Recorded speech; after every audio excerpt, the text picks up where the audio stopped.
Welcome to the Anxiety Coaches Podcast, a relaxing and informative show where we explore anxiety, panic, and PTSD, sharing how you can overcome them for life.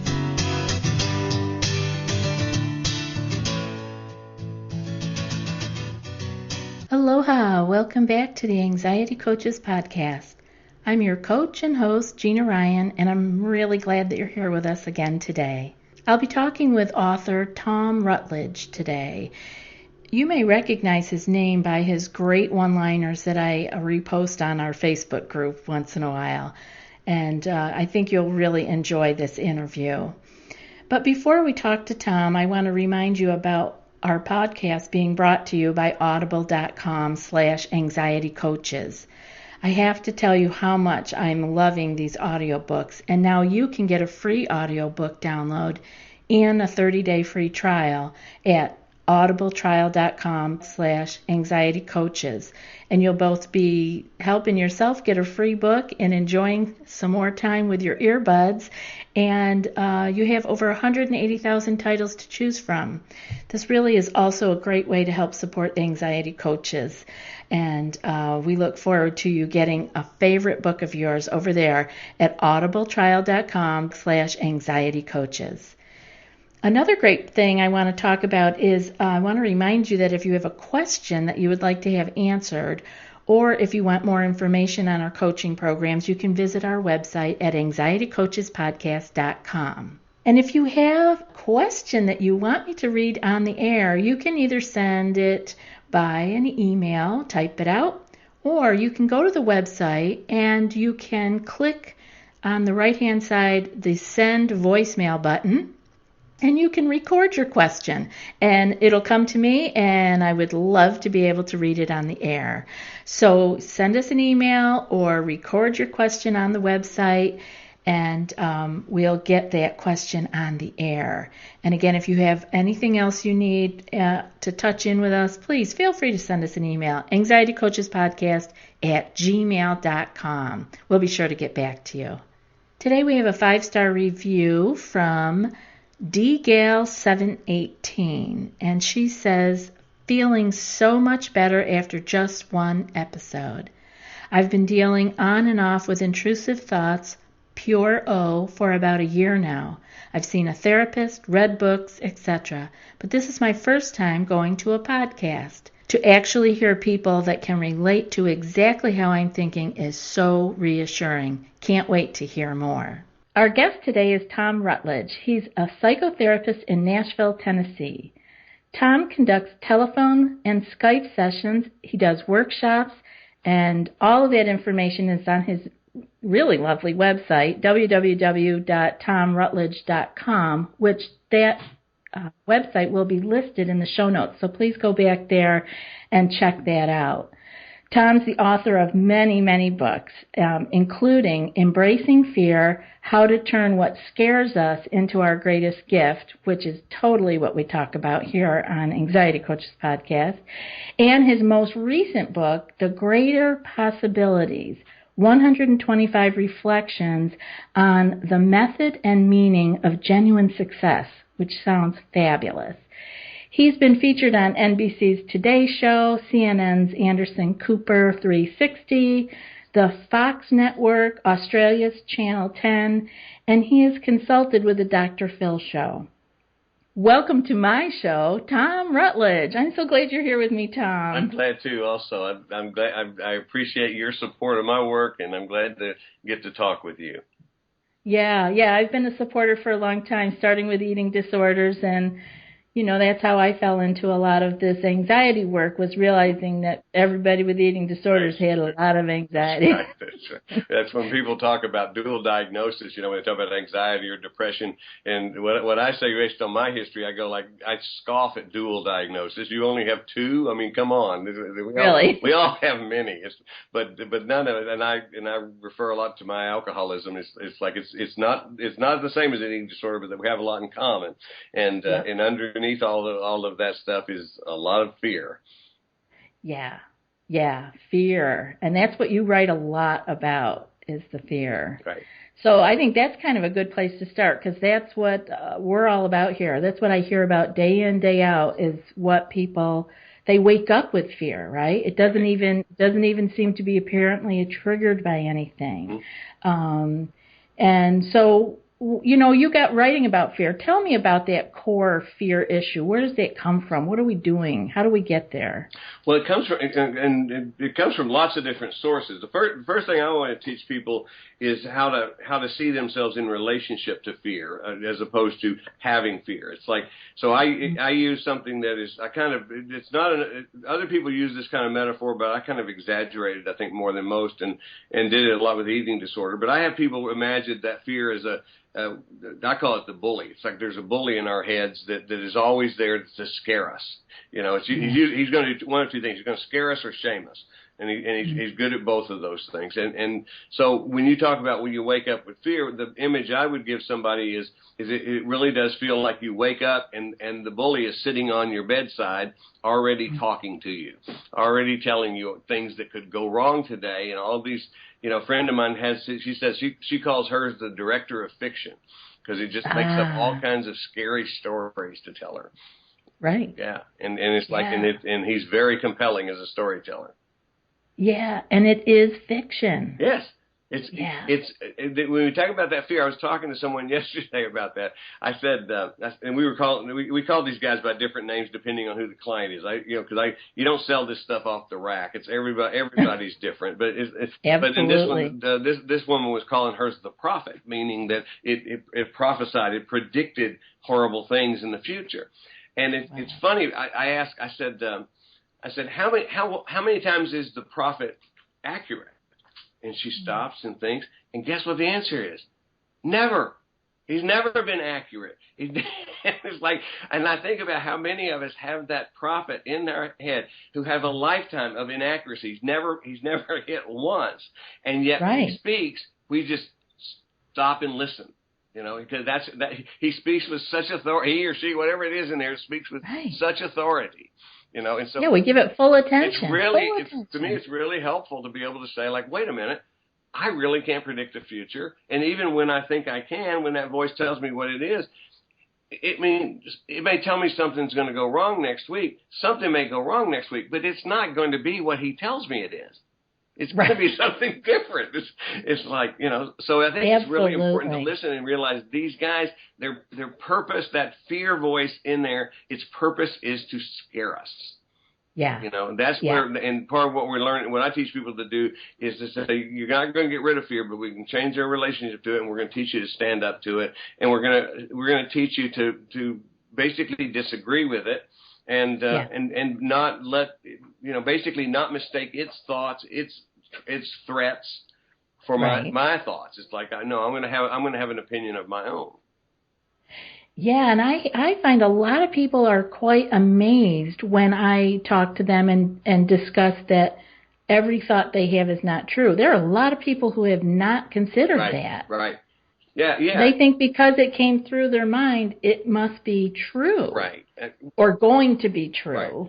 Right. One of the things that feeds into that, Gina, is actually something I began writing about in my very first book way back in the 1900s. It's like that's my favorite thing to say. Is that we don't understand in our world that the nature of consciousness is multiple, not singular. So I call it the myth of singularity, and it's how we make ourselves crazy. We think we're supposed to have one thought about something and one feeling about something, when in fact, as human beings, it's very crowded and messy up there. And there's a lot. Just because you have a thought, like you said, it doesn't mean it's true. I even say it doesn't mean you believe it. Sometimes I'll ask people the question. I think one of my one-liners says, "How much of what you believe do you really believe?" Because a lot of times we just carry these beliefs that we've just absorbed in our culture, from our families. And a lot of that is part of the fear. You talk about where it comes from, the way of thinking, and the fear-based way of thinking, and we haven't actually thought. Like you said, it's fun to surprise people and say, by the way, we can hit the pause button, and we can start to look around and get to know who all these people are in our heads, and it's like, and we're going to get to make choices. Yeah. Choices. Imagine that. Not just about what we do. We get to choose what we want to think. We get to choose what we want to believe. Yeah. And that's where we change our relationship to our fear. Yeah. So it can be there, which is what is true, right? It will be there. Fear comes up. Life we're living. Well, and that's very important. This is the extent of my neurological knowledge. Here it comes. It's like the brain does not encode a negative. If I say don't think of the color blue, what happens? You don't go through a cognitive process. Don't think of a pink elephant. It's like that just happens. Now think about how much energy and time that we as clients in our businesses, but also as professionals, if we're not careful, how much time are we trying to help people get rid of things? Stop thinking that way. Just, stop doing it. It's like, so instead what I'm saying is that's the serenity prayer. That's the thing I cannot change. The thing I can change is what do I think about that? Right. I mean, what do I think about it? I'm a piece of crap. And so I go, okay, well, that voice in me says, my bully says I'm a piece of crap. So what do I think? That's what I got to ask the question and realize I can have a separate opinion. Yeah. Yeah. Right. That's the helper of having it as a sort of an entity, like a bully or a prophet or whatever, right. Because then you can have a different opinion. It makes sense in your mind. Right. You have an identity. It's like otherwise if you don't see yourself in a relationship, you're basically possessed by them. And the way I say it is the fear has the I pronoun, or if I'm talking about eating disorder, Ed has the I pronoun, the alcoholism.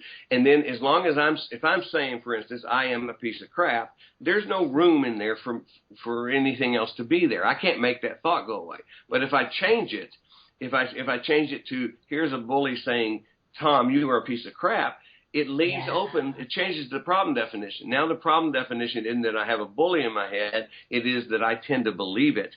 And it's a codependent relationship. Yeah. Excuse me, I didn't know that was on. That's okay. We're relaxed now over it's here. Not. Yeah. We have the choice then. It's a relationship. And what am I going to do in this relationship? Right. Do I believe this right. entity, Ed, that I started with Ed when I was working with the gals with eating disorders? And boy, they did really well by having Ed as one part of them. Yeah, it wasn't all of them. Right, and it's also very important for anybody who's listening to this stuff too is I use a phrase from AA. It's simple but not easy.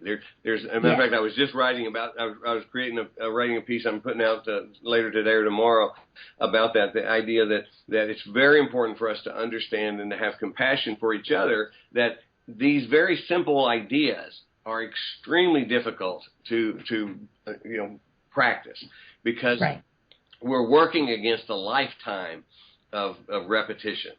Yeah. It's like, all of this stuff has just been there over and over and over again, and it's like, so what we're pushing against is it takes a lot of practice. And one of the things I want people to know is I tell people, it's hard. This is really hard. And I don't want you to think just because it's hard that means you're not doing it or you're not getting better, because sometimes, as a matter of fact, I think one of the things I put out recently was sometimes desperation is what it feels like, but that actually needs to become determination, because we're going to feel desperate at times because this stuff is overwhelming. Yeah, it is. Yeah. It is. And it doesn't happen overnight, right? So we need time and patience, yeah? Practice makes practice. Yeah, yeah. And so I love that. So tell us, what is the basic way to start to come out? What do you suggest for people? My people are all anxious. It's that anxiety, big, huge umbrella, right? Well, the first step I would say to people is just journaling. It's basically identify. You can name it whatever you want to name. For the sake of just clarity, I call it the bully in our head. So just make just 2 columns. Just write a column of things the bully is saying to you. Of course, time. Now, and here are the rules, and very important rules. You must write the bully's messages in the second person. In other words, it has to be Gina, you are. Gina, you have to. Whatever it is. Right. And what we're doing is we're taking the I pronoun away from the bully. So I get to keep the I pronoun, and it's like, and the bully doesn't get to. It has to speak to me. Now, the second column is going to be your response. So you're going to put it in there and go like, now, here's what I want people to know. Since this has been going on for so long, this is about awareness. Your first response is going to be agreement.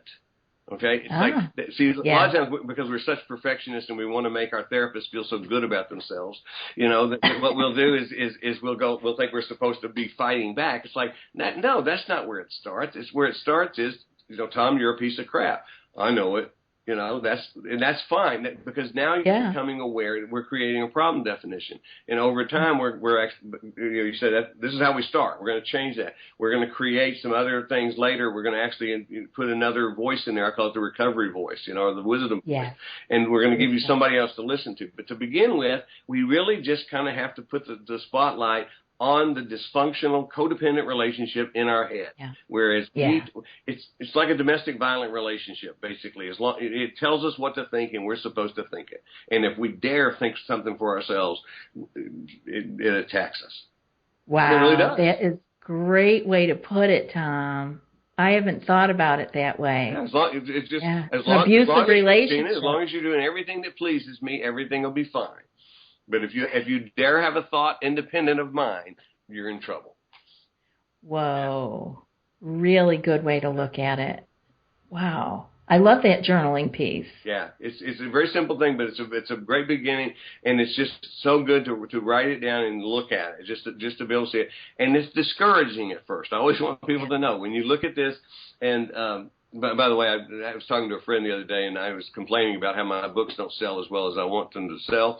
And he said, Thom, in every book you've ever written, you tell people how hard this is.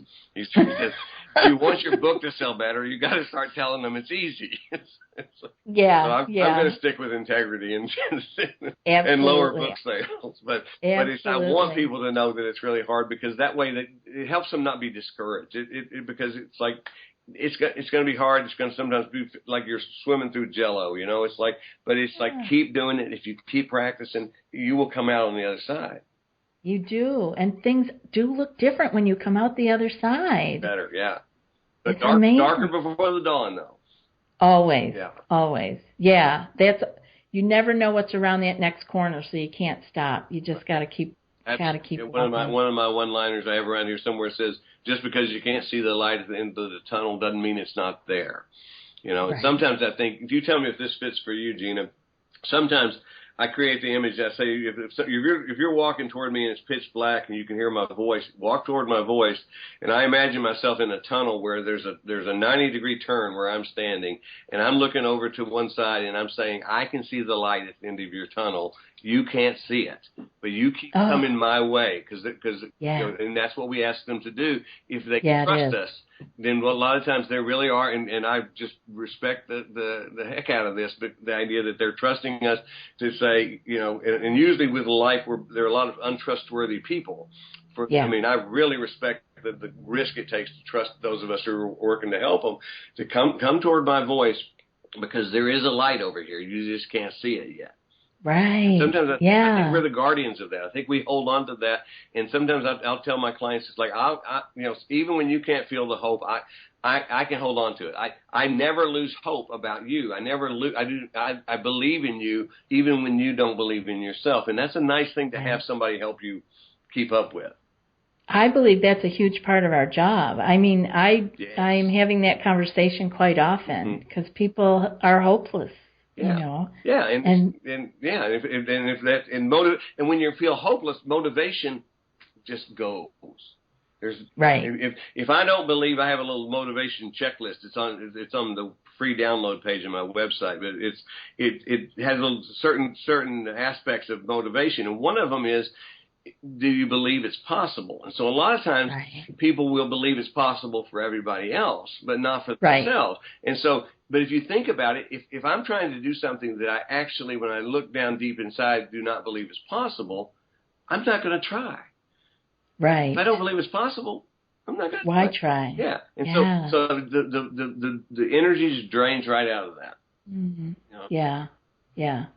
And so we hold it for them because that does change. People turn all the time, but they have to keep coming back to feel that And eventually they feel it from us first. Right. And then they begin to feel it themselves. It's one of the most fun parts of. There's a lot of things fun about what you and I do for a living, but that's some of the most fun part about that is to be able to be able to see that stuff and feel that stuff. Sometimes before our clients do. Yeah. Like I make a joke often about how at the end of a session I'll say, I feel better. I tell them I feel much better, and I've had some really good insights. And it's like, and maybe you'll have them later. But as I understand them better and better and better, sometimes it does take a while for them to see what I see. Right. Yeah.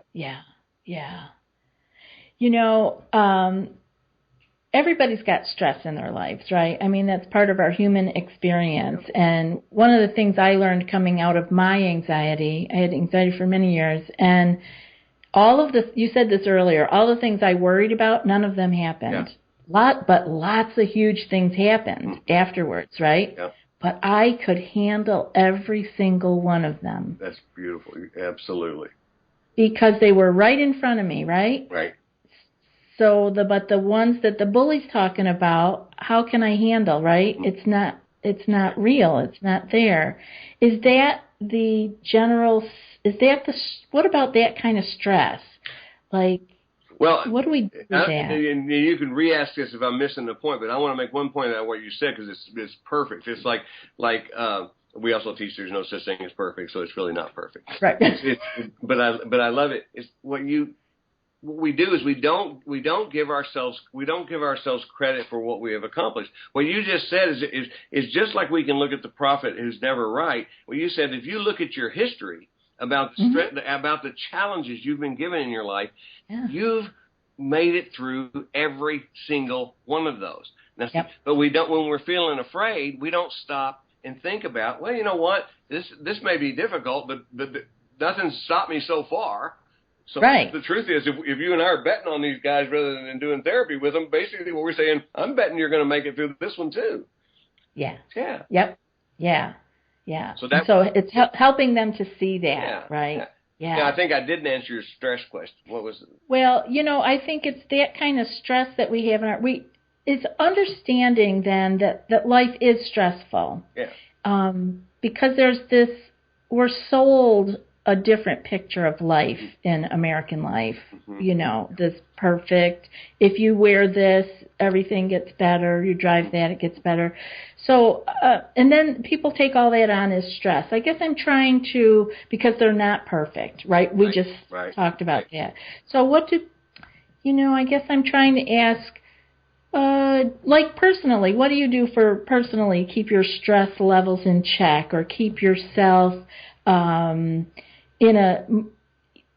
be in a state of feeling like you can handle things even though life is happening? Do you have any personal practices? Well, yeah, I do, and it's like, but we also want to put in the bigger picture. Part of it is I was in years and years of therapy. Okay, so it's like this again doesn't come easily, and it's like so lots of therapy, lots of support groups, and all of that stuff. But it's for me, and I think everybody needs to find those guiding principles, but it's like mine. I have three things in my life that I take a moment, not any formal meditation. I live on a farm, so I let the ducks out of their pen every morning, and I have these three things: it's gratitude, humility, and kindness. And I spend a little time just close my eyes right there by the duck pen, and I just think in terms of that. And my idea is quite simply, every day I can have gratitude, I can have some humility, and I can have some kindness in my life. If I can have those things, that's a good day. So those, to me, it's reminding myself of those things. And the other thing I was just talking to somebody about earlier today is I am a major fan of, and you are too, I can tell, of having fun. And I'm surprised very often when I talk to somebody and realize they're not having fun. Yeah. It's like, it's like they don't laugh maybe. Some people don't laugh. On a bad day, I laugh. I have a feeling you do. Sometimes I laugh about how bad it is. I know. Well, you actually have to. But it's so free. It's what I learned about fun is it's not just the end result. It is actually a method. It's like for us to consciously seek out fun. I need to do something that's fun. It's like, and now it's very easy for me because I'm easily entertained. It doesn't take a lot. It's like there can be a TV show that I'm looking forward to watching with my wife at the end of the night, or we can do that, or it's just like it can be anything simple. Take a walk, whatever it happens to be. But it's like for me, it also means what helps with the stress is being very conscious of what I'm doing, and specifically that I'm doing it because I choose to do it. Because see, we live by default for a big part of our lives, and what we do when we get to where we're paying attention, we want to live the rest of our lives by decision, not default. I want to, if I'm not paying attention, then I'm not doing everything I can. I need to wake up, pay attention to my life. What am I doing? What am I, I mean, it's simple stuff, but it's like, what am I doing? Well, today I was looking forward to getting on your podcast with you, and I just had a feeling from our correspondence that we were going to have fun. And it's like, and what this experience is for me is really nothing but fun. Yeah, me too, Tom. I'm really glad to hear you say that, because I kept thinking, I just want to say that this was fun. And you can make your life like that, right? Where it doesn't have to be the big thing. Right, but and everybody finds their own way. So people think I'm silly. You seem to be silly. I think I'm silly. Like everybody's not silly. When I do professional training workshops, I tell people, don't let your graduate program train you out of the deal, because they often do. Don't let your real self there. But I said, be who you are. So if you, and the example I gave us is, so if you're not goofy like me, then your therapy is not going to be goofy. If you're a nurturing person, your therapy is going to be nurturing. It's like, so don't be somebody else, be yourself. And that's what I think we're bringing people to, is that, and especially I think when we're goofy and silly like you and me, making some assumptions, we're good role models for the fact that you can be whoever you are. It's like, you and I, we're getting away with it. That's right. They haven't locked us up yet, Tom. That's right. And I actually am sometimes with clients when, because I have a super nurturing side too, I had to learn to embrace that I'm often looked at as a lot of mother energy, but that's like the goofy mother, I have to say, because I have all my little chicks under my wing, but we're having a lot of fun. So when I'm laughing with a client, like I sometimes they look at me like, does this really go on? But like we're roaring. This is good. This is very helpful. I am writing a quote from you. I am a goofy mother. I love that. Boy, you can say that in many different ways.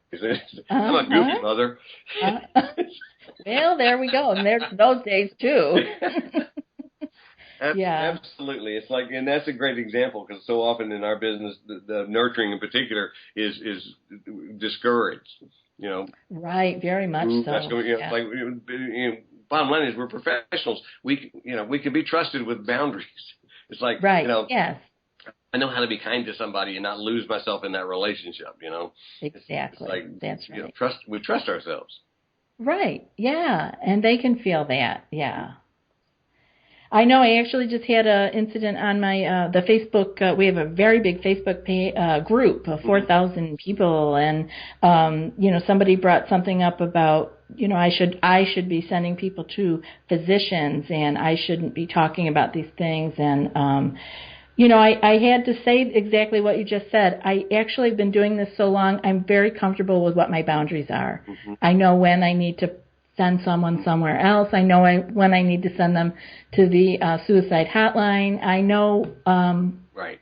I trust my boundaries. Well, and we everybody in this business, everybody plays their position, and it's like, if you know your position well, and it's like, and exactly right. It's like when there's somebody, I'm not, who you need to talk to is Dr. So-and-so, or you know what, you need to talk to Gina. She's better at this than I am. It's like, that's the way that works. It's like, and I think, and that's, I don't know, sometimes I think people have a little trouble because we don't look exactly what people think about when they think about professional people helpers. Right. You know, right. I'm not smoking a pipe with a big leather chair. You know. You do have the little beard though, Tom. I do have a beard. I can scratch my beard and say, well, I don't know. What do you think? That's right. You got part of it. Yeah. I hope everybody can hear that Thom. He is an amazing therapist, and if you're looking for somebody and you wanted to work online, Thom can do that for you too. He's a therapist, and a lot of the people I work with as a coach have their therapists too, and we work in conjunction. And so everybody, like you said, everybody plays their part. Yeah, because most of the remote clients I work with actually have a therapist local, which I think is good. I often say unless you just don't have somebody there, I don't think online therapy is really a substitute for sitting in the same room with somebody. So a lot of the people I work with, I'm kind of an adjunct to their therapy. A lot of eating disorder people, because of the specific techniques I use with eating disorder, will come to me for that kind of thing. So that's what I like to do. Is I like to just sort of say, you know, I want to play a respectful role in what you're doing, and I want to be able to contribute what I can contribute and encourage. You know, I mean, we all need a team. You know, I don't know. And that's what I'm finding. There's never going to be one person who's going to help me. There's going to be a lot. No. It's like, that's what I find. Most people have built their own team. Yeah. You know, they have all their pieces, and it's a real joy to be a part. And an honor to be a part of that. It is. It feels so. Yeah. And because of this, because of the onlineness of the world, it is nice that because there are certain places in the world, just local places or smaller places where all the team members are not available, or they're not. Right. You know, we were just talking about nutritionists who understand eating disorder is very difficult to find. But it's like. And in some smaller places, they're not there at all. So it's really nice to have the option of saying, let's go online and see who else we can find to help us. Yeah, absolutely. Well, Thom, thank you so much for spending this time with me to enlighten my listeners, actually to have fun with me and my listeners. Any last words before we spring you loose to go out and check on those ducks or whatever you do next? No, that's where I'm going to see my ducks. It's and it's not the same as tequila, but it still works. That's right. It's like, well, the last words were you got to have me back on. I want to talk to you some more because we're having too much fun. I would love that. You will come back. I'm so excited. We got to play some more. I think we got something we can do. And the other is I've repeated it again and again. I want people to know that there will be times where you feel like you can't do it, but you can do it. It's like I don't know each individual, but I promise you, I've seen this again and again and again and again. It's like whatever you do, I have a little sign on my wall that a friend gave. Talent is nice, skill is okay, but in the end, it's persistence that pays. Persistence, I love it. Don't give up. Thanks for sharing that, Thom, and thank you so much again for being here. And you will be back, I promise. Good. Thank you. Aloha. Aloha. For the listeners of Anxiety Coaches Podcast, Audible is offering a free audiobook download with a free 30-day trial to give you the opportunity to check out their service. Thom's book, Life Without Ed, is there, so if you're struggling with an eating disorder, this is a chance to grab his book for free. To download your free audiobook, any book of your choice, today go to audibletrial.com/anxietycoaches. Again, that's audibletrial.com/anxietycoaches for your free audiobook. Today's quote is brought to us by Oriah Mountain Dreamer, and she actually wrote the foreword to Thom's book, Embracing Fear. The quote is, "There is only one freedom, the freedom from fear." Again, that's Oriah Mountain Dreamer. Thanks so much for joining us, Thom. It's been an awesome time. My listeners and I are thrilled that you would take the time to be with us. All right, everyone, I'll be back in a few more days with another podcast. Until then, be well and aloha. Thanks so much for joining us for today's episode of the Anxiety Coaches Podcast. Find more information at theanxietycoachespodcast.com.